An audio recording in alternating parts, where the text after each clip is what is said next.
Alhamdulillah, kita sambung semula perbincangan. Setelah kita tahu bahawasanya Islam tidak jumud, Islam benar manusia nak mendengar nyanyian, Islam benar untuk manusia berhibur dengan kadar-kadarnya, Islam bolehlah manusia pergi melancur, mendengar, melihat pertunjukan, apa saja yang mendamaikan hatinya, yang menyeronokkan dia dan keluarganya terutamanya. Islam tak larang. Bukan kita kata bila dah kuat Islam kena duduk di masjid saja, pejam mata, asyik berzikir saja, tak boleh bercakap, tak boleh berhibur. Islam tidak seperti itu. Tetapi di dalam masa yang sama, perkara yang hendak kita mesti kita tahu bahawasanya setiap perkara ada batasannya. Kulu washrabu wala tusrifu. Makan dan minum jangan melampaui batas. Demikian hiburan, manusia tidak boleh melampaui batas. Apa yang terjadi dalam dunia Islam apabila hiburan yang sepatutnya bersifat sampingan, kita hidup yang utama, kita ada matlamat kita, perjuangan, tanggungjawab orang Islam, membawa mesej Islam, menerangkan Islam yang sebenar, itu yang utama. Tiba-tiba yang utama itu jadi sampingan. Keseluruhan kehidupannya hanya nak berhibur saja. Maka rosak umat Islam. Tujuan Allah Subhanahu Wa Taala hantar kita orang Islam, seperti mana yang disebut oleh Rib'i, seorang panglima Islam kepada panglima Parsi, ibta'athana linukhrija man sya' min ibadatil ibad ila ibadatillahi wahdah, min jawril adyani ila adlil Islam, wa min dhiqid dunya ila si'atid dunya wal akhirah. Tujuannya Allah bangkitkan kita ini supaya dapat mengeluarkan manusia daripada kezaliman agama-agama, daripada pengabdian diri sesama hamba kepada mengabdikan diri hanya kepada Allah, daripada kekejaman agama-agama kepada keadilan Islam, daripada dunia yang sempit pada dunia yang luas. Ini kerja orang Islam, bawa mesej Islam. Tiba-tiba orang Islam tak bawa mesej, semua jadi penghibur.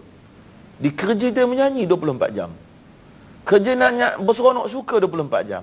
Hiburan yang patutnya berada pada sampingan telah dijadikan usul, telah dijadikan tema utama di dalam hidup.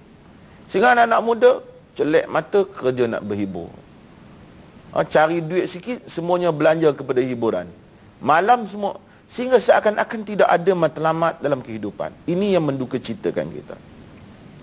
Dan kadang-kadang hiburan kita ini rendah nilainya. Semuanya kebanyakan kita cipelak daripada orang. Kita tak mempunyai identiti Islam.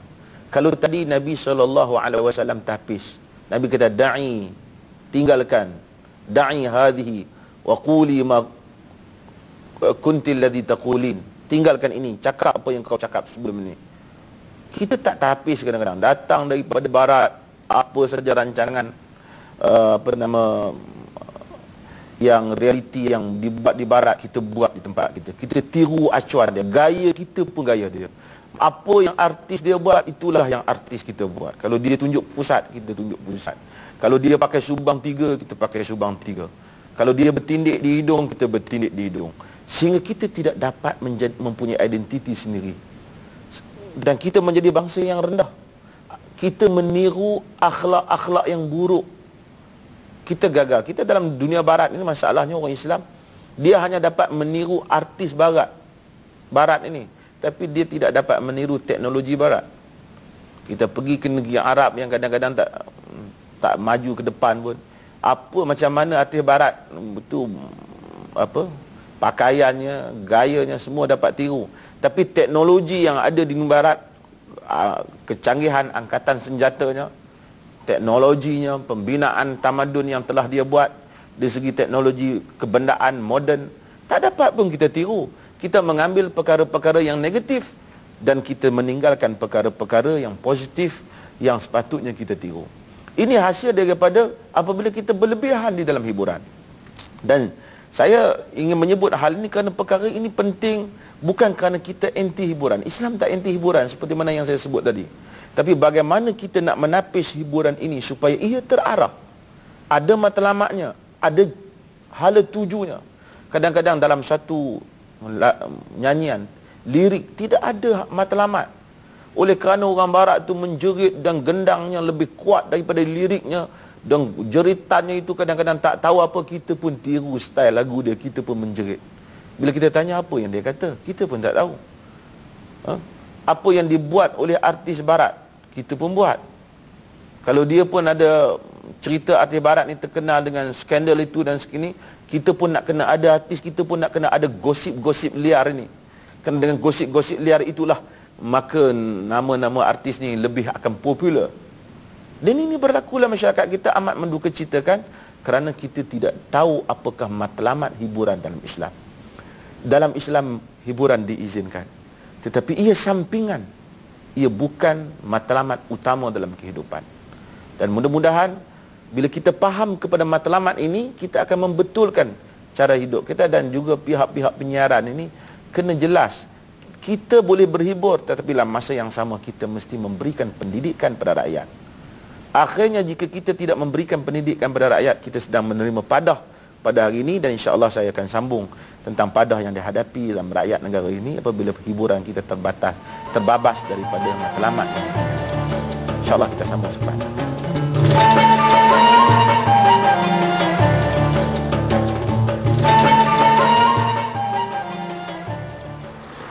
Hiburan tanpa sepadan ni, pada pendapat saya sekarang ni lah, pada zaman sekarang ni memanglah terlampau banyak yang melalaikan.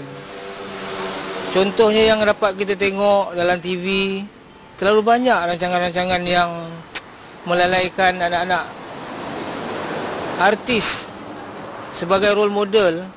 Sepatutnya diorang tunjuklah satu yang dari segi pakaian kan. Contohnya lelaki, kita tengok artis lelaki bersubang, berantai, pakaian wanita pula yang ketat, yang terdedah. Semua tu jadi ikutan anak remaja. Yang saya berharap sangat ni pihak kerajaan dapatlah memantau ataupun membuat sesuatu lah bagi perkara ni lah kan.